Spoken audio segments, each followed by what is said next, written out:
জয় যিশু। আমি 2003 সালে তরিকাবন্দি নেই, সেই থেকে বিশ্বাসী। এর আগে ছিলাম বিশ্বাসী, ধীরে ধীরে অর্জন করে 2003 সালে বিশ্বাসী হয়েছি।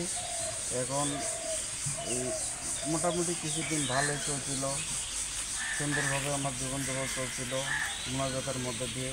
কিন্তু এই যে সরকার পতন হয়েছে 5ই আগস্ট সরকার পরিবর্তন হওয়ার পর থেকে আমার ব্যবসা প্রতিষ্ঠান এবং আমার বাসায় খুব ঝামেলা চলতেছে।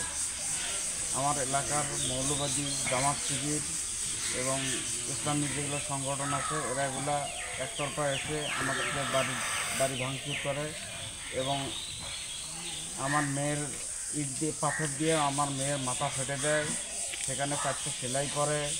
ওগুলো সমস্যার সমাধান করতে আমি বড় হিমশিম চাইছিলাম। আমার পরিবারের অবস্থা খুবই সংকীর্ণ ছিল। আমি তাদেরকে বলছি যে তোমরা সবাই মোনাজাত করো, মোনাজাতের মধ্য দিয়ে ঈশ্বর অবশ্যই আমাদেরকে ওখান থেকে বের করবে।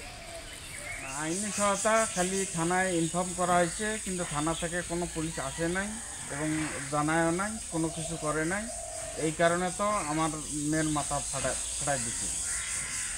ওরা আরও সুবিধা পাইছে, আইনি সুবিধা আমি পাইনি।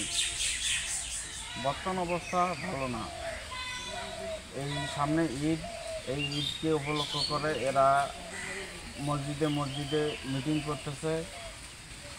এই 2-3 দিন আগে এরা মিটিং করলো যে আমার বাড়িতে হামলা দিবে, আমার ব্যবসা প্রতিষ্ঠানে একবারে আমাকে এলাকাচ্যুত করবে।